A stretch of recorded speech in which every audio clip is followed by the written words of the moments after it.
New Thought Society. Education is the most powerful weapon which you can use to change the world. Nelson Mandela.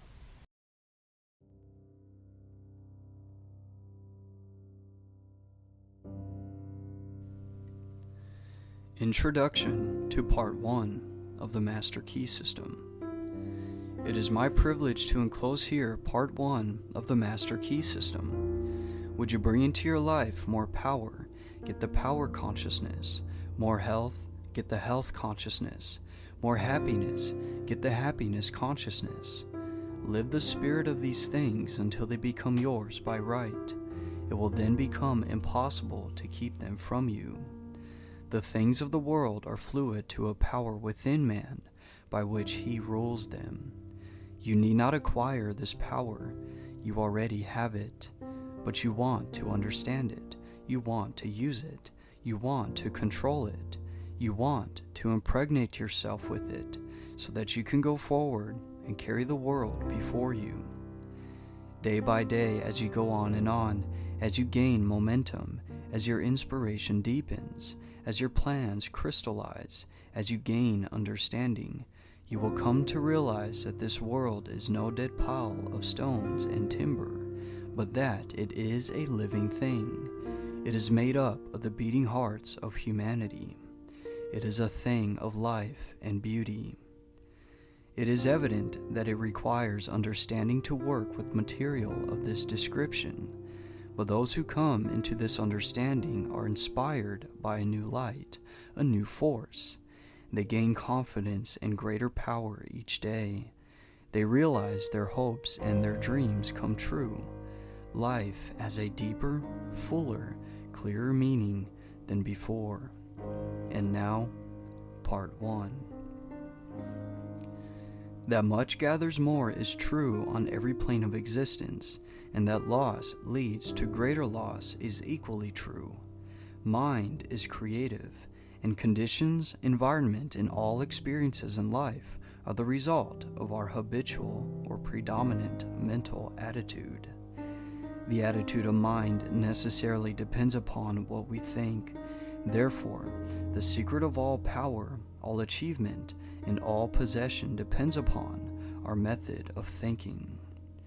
This is true because we must be before we can do, and we can do only to the extent which we are, and what we are depends upon what we think.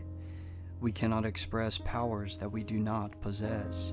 The only way by which we may secure possession of power is to become conscious of power, and we can never become conscious of power until we learn that all power is from within. There is a world within, a world of thought and feeling and power, of light and life and beauty, and, although invisible, its forces are mighty. The world within is governed by mind. When we discover this world, we shall find the solution for every problem, the cause for every effect, and since the world within is subject to our control, all laws of power and possession are also within our control. The world without is a reflection of the world within. What appears without is what has been found within. In the world within may be found infinite wisdom, infinite power, infinite supply of all that is necessary, waiting for unfoldment, development, and expression. If we recognize these potentialities in the world within, they will take form in the world without. Harmony in the world within will be reflected in the world without by harmonious conditions, agreeable surroundings, the best of everything. It is the foundation of health and a necessary essential to all greatness, all power, all attainment, all achievement, and all success. Harmony in the world within means the ability to control our thoughts and to determine for ourselves how any experience is to affect us. Harmony in the world within results in optimism and affluence. Affluence within results in affluence without. The world without reflects the circumstances and the conditions of the consciousness within. If we find wisdom in the world within, we shall have the understanding to discern the marvelous possibilities that are latent in this world within, and we shall be given the power to make these possibilities manifest in the world without. As we become conscious of the wisdom in the world within, we mentally take possession of this wisdom, and by taking mental possession, we come into actual possession of the power and wisdom necessary to bring into manifestation the essentials necessary for a most complete and harmonious development. The world within is the practical world in which the men and women of power generate courage, hope, enthusiasm, confidence, trust, and faith, by which they are given the fine intelligence to see the vision and the practical skill to make the vision real. Life is an unfoldment, not an accretion. What comes to us in the world without is what we already possess in the world within. All possession is based on consciousness. All gain is the result of an accumulative consciousness. All loss is the result of a scattering consciousness. Mental efficiency is contingent upon harmony. Discord means confusion. Therefore, he who would acquire power must be in harmony with natural law. We are related to the world without by the objective mind. The brain is the organ of this mind, and the cerebral spinal system of nerves puts us in conscious communication with every part of the body. This system of nerves responds to every sensation of light, heat, odor, sound, and taste. When this mind thinks correctly, when it understands the truth, when the thoughts sent through the cerebrospinal nervous system to the body are constructive, these sensations are pleasant, harmonious. The result is that we build strength, vitality, and all constructive forces into our body. But it is through this same objective mind that all distress, sickness, lack, limitation, and every form of discord and inharmony is admitted to our lives. It is therefore through the objective mind, by wrong thinking, that we are related to all destructive forces. We are related to the world within by the subconscious mind. The solar plexus is the organ of this mind. The sympathetic system of nerves presides over all subjective sensations such as joy, fear, love, emotion, respiration, imagination, and all other subconscious phenomena. It is through the subconscious that we are connected with the universal mind and brought into relation with the infinite constructive forces of the universe. It is the coordination of these two centers of our being and the understanding of their functions which is the great secret of life. With this knowledge, we can bring the objective and subjective minds into conscious cooperation and thus coordinate the finite and the infinite. Our future is entirely within our own control. It is not at the mercy of any capricious or uncertain external power. All agree that there is but one principle or consciousness pervading the entire universe, occupying all space, and being essentially the same in kind at every point of its presence. It is all-powerful, all-wisdom, and always present. All thoughts and things are within itself. It is all in all. There is but one consciousness in the universe able to think, and when it thinks, its thoughts become objective things to it. As this consciousness is omnipresent, it must be present within every individual. Each individual must be a manifestation of that omnipotent, omniscient, and omnipresent consciousness. As there is only one consciousness in the universe that is able to think, it necessarily follows that your consciousness is identical with the universal consciousness, or, in other words, all mind is one mind. There is no dodging this conclusion. The consciousness that focuses in your brain cells is the same consciousness which focuses in the brain cells of every other individual. Each individual is but the individualization of the universal, the cosmic mind. The universal mind is static or potential energy. It simply is. It can manifest only through the individual, and the individual can manifest only through the universal. They are one. The ability of the individual to think is his ability to act on the universal and bring it into manifestation.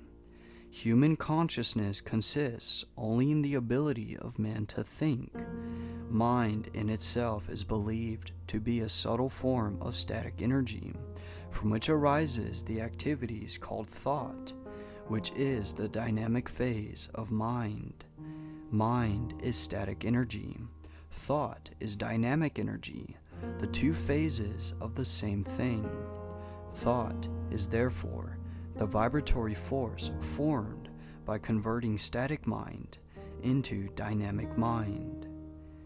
As the sum of all attributes are contained in the universal mind, which is omnipotent, omniscient, and omnipresent, these attributes must be present at all times in their potential form in every individual. Therefore, when the individual thinks, the thought is compelled by its nature to embody itself in an objectivity or condition which will correspond with its origin. Every thought, therefore, is a cause, and every condition an effect.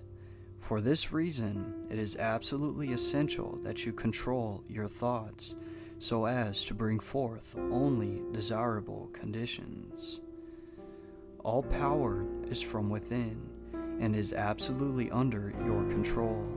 It comes through exact knowledge and by the voluntary exercises of exact principles. It should be plain that when you acquire a thorough understanding of this law and are able to control your thought processes, you can apply it to any condition. In other words, you will have come into conscious cooperation with omnipotent law, which is the fundamental basis of all things. The universal mind is the life principle of every atom which is in existence. Every atom is continually striving to manifest more life. All are intelligent, and all are seeking to carry out the purpose for which they were created. A majority of mankind lives in the world without.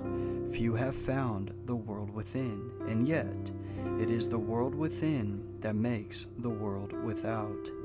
It is therefore creative, and everything which you find in your world without has been created by you in the world within.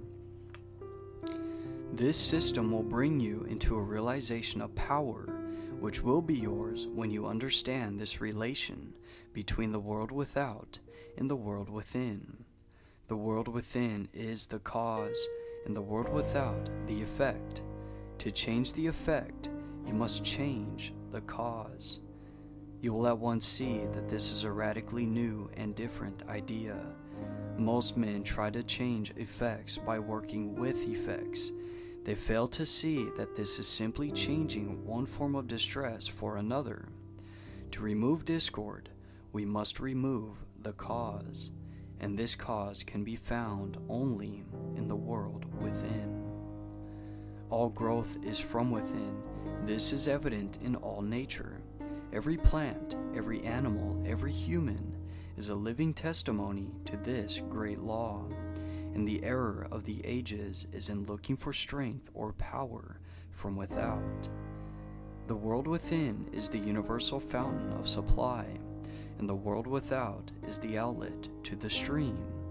Our ability to receive depends upon our recognition of this universal fountain, this infinite energy of which each individual is an outlet, and so is one with every other individual.